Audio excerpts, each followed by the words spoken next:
మహాత్మా గాంధీ జాతీయ ఉపాధి హామీ చట్టాన్ని నీరుగార్చి కేంద్ర ప్రభుత్వం తీసుకువస్తున్న వీబీజీ రామ్జీ చట్టం కాంట్రాక్టర్ల పాలవుతుంది అని ఏపీసీసీ అధ్యక్షురాలు వైఎస్ షర్మిల ఆరోపించారు. కాంగ్రెస్ పార్టీ నిర్వహిస్తున్న పరిరక్షణ యాత్రలో భాగంగా షర్మిల అల్లూరి జిల్లా అరకులోయలో మండలం మాడగడ గ్రామంలో నిర్వహించిన సభలో మాట్లాడారు.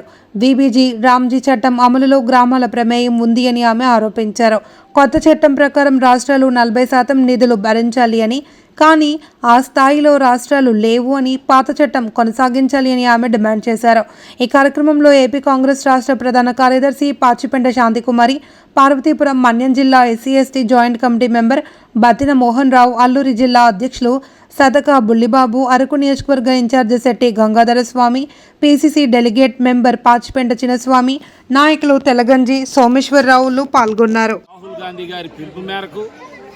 రాహుల్ గాంధీ గారి నాయకత్వాన్ని బలపరచడానికి ఈ రాష్ట్రంలో వైఎస్ షర్మిలారెడ్డి గారు రాష్ట్రం అంతా కూడా ప్రతి గ్రామాన తిరిగి పల్లెల్లో ఉన్నటువంటి కష్టాలను తెలుసుకుంటూ, మహిళల యొక్క ఉద్దేశాలు తెలుసుకుంటూ, ముఖ్యంగా ఉపాధి హామీ పరిరక్షణ యాత్ర చేపట్టడం జరిగింది.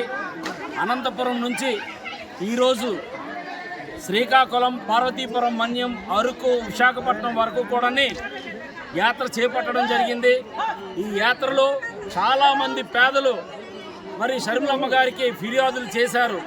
ఈ ఉపాధి హామీ పథకాన్ని ఈ బీజేపీ ప్రభుత్వం నిర్వీర్యం చేస్తుందని, ఉపాధి హామీ పథకానికి కొత్త చట్టం తీసుకొచ్చారని, ఆ చట్టంలో పేదలకి అన్యాయం జరుగుతుందని, జాతి పిత ఈ దేశానికి స్వాతంత్రం తీసుకొచ్చినటువంటి నాయకులు మహానుభావుడు మహాత్మా గాంధీ పేరు తొలగించడం బాధాకరమని పేదలందరికీ ఈ ఉపాధి హామీ పనికి ఇంత నీరు గార్చడానికి, ఇన్ని తూట్లు పెట్టడానికి కారణం బీజేపీకి పేదవాళ్ళంటే చిత్తశుద్ధి లేదు. పేదవాళ్ళకు మేలు జరగాలి అన్న చిత్తశుద్ధి లేదు. పేదవాళ్ళకి మంచి చేయాలి అన్న ఉద్దేశం బీజేపీ పార్టీకి ఎప్పుడూ లేదు. కాంగ్రెస్ పార్టీకి ఉన్నంత పెద్ద మనసు బీజేపీ పార్టీకి లేదు. కాంగ్రెస్ పార్టీ ఏ పేదవాళ్ళకైతే మేలు చేయాలనుకుందో ఆ పేదవాళ్ళ పొట్ట కొట్టింది బీజేపీ. అందుకే ఉపాధి హామీని దెబ్బ కొట్టింది బీజేపీ. అందుకే ఈరోజు ఉపాధి హామీ పథకం ఇంత దయనీయంగా, ఇంత ఘోరంగా తయారయ్యింది అంటే దానికి కారణం బీజేపీకి పేదవాళ్ళ పట్ల చిత్తశుద్ధి లేకపోవడం. ఇవన్నీ సరిపోలేదు అన్నట్టు ఇప్పుడు బీజేపీ ప్రభుత్వం చేసిన దుస్సాహసం ఏమిటి అంటే అసలు ఈ పథకాన్ని మొత్తానికే ఎత్తేశారు. అంటే కాంగ్రెస్ పార్టీ పెట్టిన ఉపాధి హామీ పనికి ఇక మొత్తానికే వెత్తేసి కొత్త చట్టం తీసుకొచ్చారు. దాని పేరు వీబీ గ్రామ్ చట్టం. అంటే ఇంతకుముందు మహాత్మా గాంధీ అని పేరు పెట్టుకున్న ఉపాధి హామీ చట్టానికి మహాత్మా గాంధీ పేరు, పుణ్యమైన మహాత్మా గాంధీ గారి పేరు ఉంటే ఆ పేరును తీసేశారు. ఆ పరిస్థితిలో ఇక ఉపాధి హామీకి పెట్టే 40% ఖర్చు కూడా రాష్ట్ర ప్రభుత్వమే పెట్టాలి అంటే మన చంద్రబాబు గారు పెట్టరు. ఈయన ఇక రాష్ట్ర ప్రభుత్వం పెట్టదు, ఈ పథకానికి మొత్తానికి ఎత్తేసే ప్రయత్నం చేస్తారు. కాబట్టి ఇక కేంద్ర ప్రభుత్వానికి ఇవ్వాల్సిన 60% నిధులు కూడా ఇవ్వాల్సిన అవసరం కూడా రాదు. అది వీళ్ళ కుట్ర. అంటే మొత్తానికే ఉపాధి హామీ పథకానికి ఒక గుండు సున్నా చుడుతున్నారన్నమాట. అంతేకాదు ఉపాధి హామీ చట్టంలో గ్రామాలలో పని జరిగేది గ్రామస్తులు నిర్ణయించేవాళ్ళు, కాంట్రాక్టర్కు చోటే లేదు. కానీ ఇప్పుడు బీజేపీ తెస్తున్న ఈ కొత్త చట్టంలో కాంట్రాక్టర్లు కూడా వస్తారని, ఇక గ్రామాలకు అధికారాలు ఉండవు, గ్రామస్తులు నిర్ణయించరు, గ్రామాలలో పనులు జరగవు. ఏ కాంట్రాక్టర్ కిందికి పోయి అటాచ్ చేస్తే అప్పుడు ఈ గ్రామాలలో జరగాల్సిన పనులు గ్రామాలలో జరగవు. ఆ కాంట్రాక్టర్కు లేబర్ సప్లై చేయడానికి మాత్రమే ఈ ఉపాధి హామీ పనికి అన్నమాట. ఇది ఎక్కడి న్యాయం అని అడుగుతుంది కాంగ్రెస్ పార్టీ. 100 రోజులు పని కల్పించాలి, 15 రోజుల్లోనే డబ్బులు ఇవ్వాలి అని చెప్పిన బంగారం లాంటి చట్టాన్ని వీళ్ళు పూర్తిగా భ్రష్టు పట్టించారు. 100 రోజులు సరిపోదు అన్న ఉద్దేశం కాంగ్రెస్ పార్టీకి కూడా మానుకొని మా కోసం సమయం చేసుకొని వచ్చారు.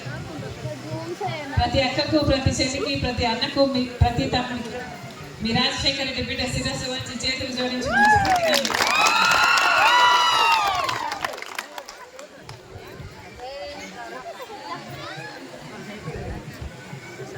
మీ అందరికీ రాజశేఖర రెడ్డి గారు పరిచయం. రాజశేఖర రెడ్డి గారు ముఖ్యమంత్రిగా ఉన్న రోజుల్లో లక్షల కొద్ది ఎకరాలు ఎస్సీలకైతేనేమి ఎస్టీలకైతేనేమి భూ పంపిణీ చేయడం జరిగింది. అంతేకాదు వెనుకబడిన ఈ వర్గం గురించి రాజశేఖర రెడ్డి గారు చాలా ఆలోచన చేసేవారు.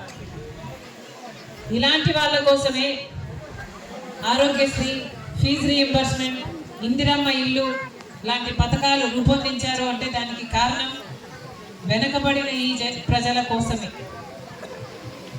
ఎంతమంది పేద ప్రజలు గొప్ప చదువులు చదువుకోగలిగారు ఫీజు రీయింబర్స్మెంట్తో.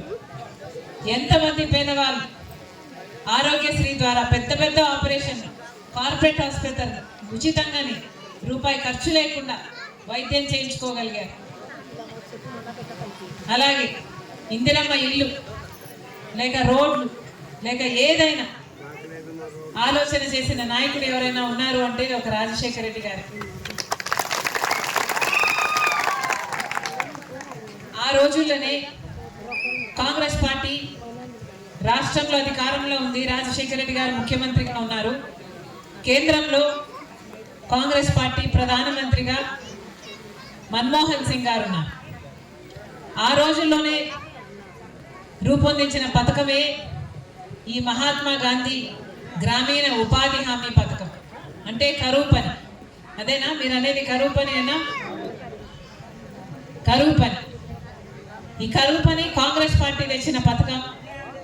ఈ కరువు పని ఎందుకు తెచ్చారు అంటే గ్రామాలలో పనులు కల్పిస్తే వలసలు పోకుండా భార్యా బిడ్డలతోనే ప్రజలు బ్రతకచ్చు, చిన్న పనులు చేసుకునైనా సరే వాళ్ళు కుటుంబానికి ఆసరాగా నిలబడచ్చు అన్న ఉద్దేశంతోనే ఈ పథకానికి రూపకల్పన చేయడం జరిగింది.